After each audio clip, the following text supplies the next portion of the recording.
रात के 3 बजे एक बंद कमरे में एक इंसान खड़ा है।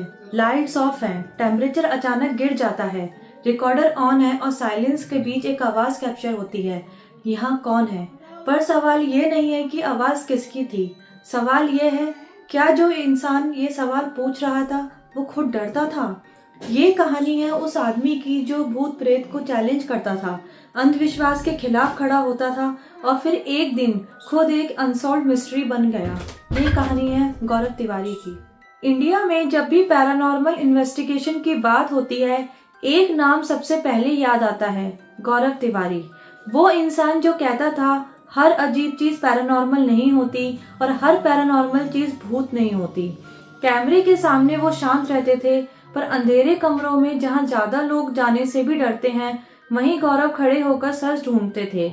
ये वीडियो किसी घोस्ट स्टोरी के बारे में नहीं है। ये वीडियो है एक ऐसे इंसान के बारे में जिसने डर को स्टडी किया, बिलीफ को क्वेश्चन किया और साइंस के साथ अंधेरे में कदम रखा। आज हम जानेंगे गौरव तिवारी कौन थे, वो क्या ढूंढ रहे थे और क्या उनकी मौत आज भी सवाल छोड़ जाती है। गौरव तिवारी का जन्म 20 सितंबर 1984 को दिल्ली में हुआ था। एक बिल्कुल नॉर्मल मिडिल क्लास फैमिली में। बचपन से ही गौरव दूसरे बच्चों से थोड़े अलग थे। जहां बाकी बच्चे हॉरर स्टोरीज सुनकर डर जाते थे, वहीं गौरव उन कहानियों के पीछे का रीजन समझना चाहते थे। उनका दिमाग हमेशा ये सवाल करता था, अगर ये सब झूठ है तो लोग सेम चीज अलग अलग जगह पर क्यों देखते हैं और महसूस करते हैं। ये क्यूरियोसिटी ही उनके पूरे जीवन की डायरेक्शन बन गई। स्कूल के दौरान गौरव साइंस के स्टूडेंट रहे और उनका इंटरेस्ट फिजिक्स, साइकोलॉजी और ह्यूमन बिहेवियर में काफी ज्यादा था। वो अक्सर लाइब्रेरी में अनएक्सप्लेन्ड फिनोमेना, कॉन्शियसनेस और आफ्टर लाइफ जैसे टॉपिक्स पर बुक्स पढ़ते रहते थे। ये इंटरेस्ट धीरे धीरे एक पैशन में बदल गया। गौरव कभी अंधविश्वास को ब्लाइंडली एक्सेप्ट नहीं करते थे, लेकिन वो ये भी नहीं मानते थे कि दुनिया में सब कुछ का आंसर साइंस के पास ऑलरेडी है। हायर स्टडीज के लिए गौरव यूनाइटेड किंगडम गए, जहां उन्होंने एडिनबर्ग यूनिवर्सिटी से पैरासाइकोलॉजी और पैरानॉर्मल स्टडीज की ट्रेनिंग ली। यूके में रहकर उन्होंने देखा कि वहां नॉर्मल इन्वेस्टिगेशन को एक साइंटिफिक रिसर्च की तरह ट्रीट किया जाता है। EMF meters, EVP recorders, infrared cameras, temperature sensor, ये सब टूल्स उन्होंने वहीं सीखे और मास्टर किए।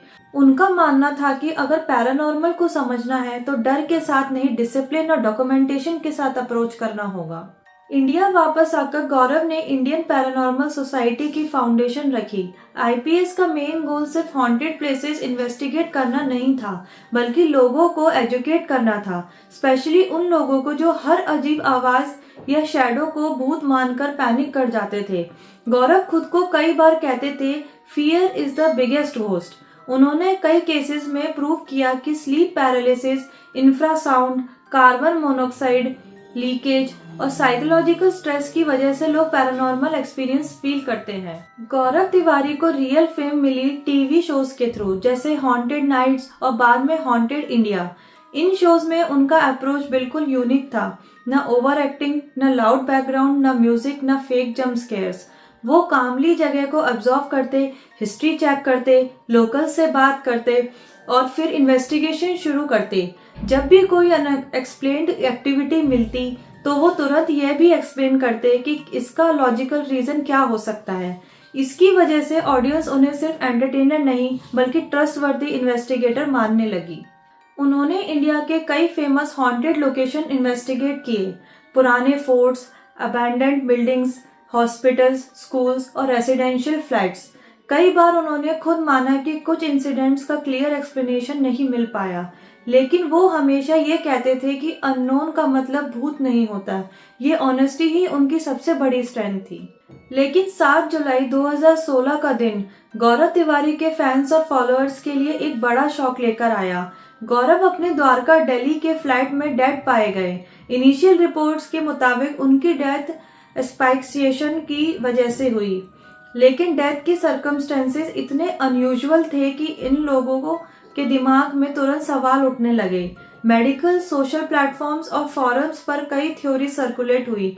कुछ लोगों ने इसे पैरानॉर्मल एंगल से जोड़ दिया, जबकि उनके क्लोज फ्रेंड्स और फैमिली ने क्लियरली कहा कि गौरव की मौत का पैरानॉर्मल इन्वेस्टिगेशन से कोई रिलेशन नहीं था। आयरनी ये थी कि जो इंसान जिंदगी भर लोगों को डर से बाहर निकालने की कोशिश कर रहा था, उसकी मौत के बाद लोग उसकी कहानी को खुद एक मिस्ट्री बना बैठे। लेकिन सच यह है कि गौरव तिवारी कभी भी ये नहीं चाहते थे कि उनकी किसी पैरानॉर्मल मिथ की तरह याद किया जाए। वो चाहते थे कि उनका काम लोगों को सोचने, क्वेश्चन करने और लॉजिकली समझने के लिए इंस्पायर करे। आज भी गौरव तिवारी का नाम इंडिया के पैरानॉर्मल फील्ड में रिस्पेक्ट के साथ लिया जाता है। वो सिर्फ एक घोस्ट हंटर नहीं थे, बल्कि एक ब्रिज थे साइंस और बिलीफ के बीच में। उनकी लाइफ एक शिकाती उनकी लाइफ ये सिखाती है कि डर से ज्यादा पावरफुल होता है नॉलेज, और अंधविश्वास से ज्यादा जरूरी होता है सवाल पूछना। गौरव तिवारी अक्सर कहा करते थे, सबसे बड़ा भूत डर होता है। शायद इसलिए वो जिंदगी भर डर के पीछे छुपे सच को ढूंढते रहे। वो कभी नहीं चाहते थे कि लोग अंधविश्वास में जिएं। वो चाहते थे लोग सवाल करें और बिना सोचे माने नहीं। उनकी मौत के बाद लोगों ने उन्हें एक और मिस्ट्री बना दिया, पर सच ये है, गौरव किसी पैरानॉर्मल कहानी का हिस्सा नहीं थे। वो उस कहानी को तोड़ने आए थे। आज भी उनके जाने के बाद जब कोई डार्क कॉरिडोर में खड़ा होकर डर महसूस करता है, तो शायद गौरव की आवाज कहीं ना कहीं गूंजती है, पहले समझो फिर मानो। क्योंकि कुछ लोग भूत ढूंढने नहीं जाते, कुछ लोग सच ढूंढने जाते हैं, और गौरव तिवारी उन्हीं लोगों में से एक थे।